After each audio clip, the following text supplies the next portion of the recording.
بسم الله الرحمن الرحیم.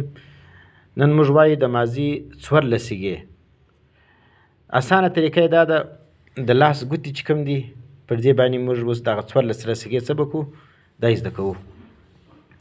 د اول دوې ګوتې چې کوم دي دا کوچنۍ ګوته او دا د بله ګوته دا به د غایب دپاره کو او دغه مابین ګوته او د شهادت ګوته سبابه چې ورته وایي دا به د حاضر دپاره کو دا به د متکلم دپاره کو.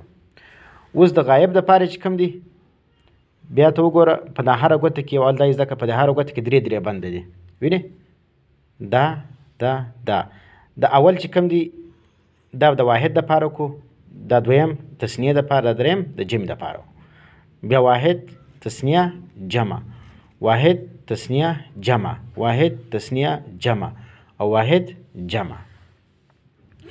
اوس د اول دوی د غایب دپاره سولې په دې کې د اول بند د واحد دپاره ولو بیا موږ ویلو ګوره دا دوی د چا دپاره د غایب دپاره سولې دا د حاضر دپاره دا د متکلم دپاره. اوس په غایب کې چې کوم دي د اوله د مذکر دا بیا د مؤنث په حاضر کې اول د مذکر بیا د مؤنث او په متکلم کې مذکر مؤنث دواړه سره یو شی دي. اوس مکمله صيغه څه رقم جوړیږي څه رقم به ته وایې ګوره دا خو د واحد بند دی واحد بیا مذکر ګوته ده بیا د غایب ټیک شول دا درې سره ورسره ملا کې واحد مذکر غایب ټیک شول. دویم چې کوم تثنیه مذکر غایب ټیک شول تثنیه د دویم بندونه ګرد دویم بندونه چې کوم دي دویم بند چې کوم دي د هرې ګوتې ده ټیک شول دا چې د تثنیه ده پکې. نو تثنیه مذکر دلته به تثنیه وینې مؤنث وایي ولې د مؤنث ګوته سوله بیا تثنیه مذکر دا بیا حاضر سوله بیا تثنیه مؤنث حاضر او دلته چې کوم دی هغه تثنیه متکلم او جمع متکلم دواړه په دې یوه ذکر راغله. اوس دویم تثنیه سوله دریمه جمع سوله جمع مذکر غایب دا ورسره ووایه. نن موږ چې ورسره وایو دریم شی موږ دا نن ورسره لیکو ورسره اضافه کوو دا رقم دا ګرځېږي موږ دغه رقم پرون وویلې نن چې کوم دی اوس باید صیغه ورسره زیاته کړه فعله فعلا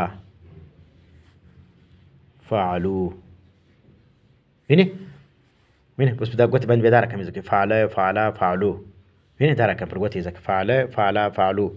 اوس فعلت فعلتا فعلتا فعلنا. اوس نو فعلت په تثنیه کې اکثره تما راځي ټیک شولو فعلتما دلته هم فعلتما دی فعلتم علتم. اوس فعلتي دا زیر بیا د چا علامه ده د ښځې علامه ده یو تی ساکنه چې تی ساکنې دا هم د ښځې علامه ده یو چې تی زیر لري دا د مؤنث صیغې ده په پیل دا اوس له زده کړئ چې کوم ځای تی ساکنه بله په پیل کې په ماضي کې بیا هغه به د ښځې علامه ده او چې پی باندې پر تی باندې زیر ولو دا هم د ښځې علامه ده. ګوره دلته هم تما دي دلته هم فعلتما فعلتما. اوس فعلتن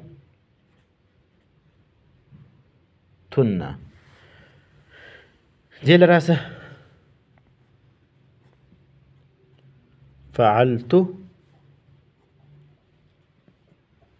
فعلنا دا اوس موږ د ماضي 14 صیغې وویلې په اسانه طریقه باندې د ګوتو پر بندو باندې په هره ګوته کې درې بندې دي واحد تثنیه جمع واحد تثنیه جمع واحد تثنیه جمع واحد تثنیه جمع واحد جمع. اوس چې کوم دي بیا صیغې به څه رقم جوړوي د اولې دوې ګوتې دي دا د غایب دپاره دا دوې ګوتې بیا د حاضر دپاره. اوس به صیغه څه رقم جوړ کېږي واحد مذکر غایب د هغه دپاره فعله راځي دویم چې کوم دی تثنیه مذکر غایب فعلا دریم جمع مذکر غایب دغه دپاره چې راغلي فعلو راغلي.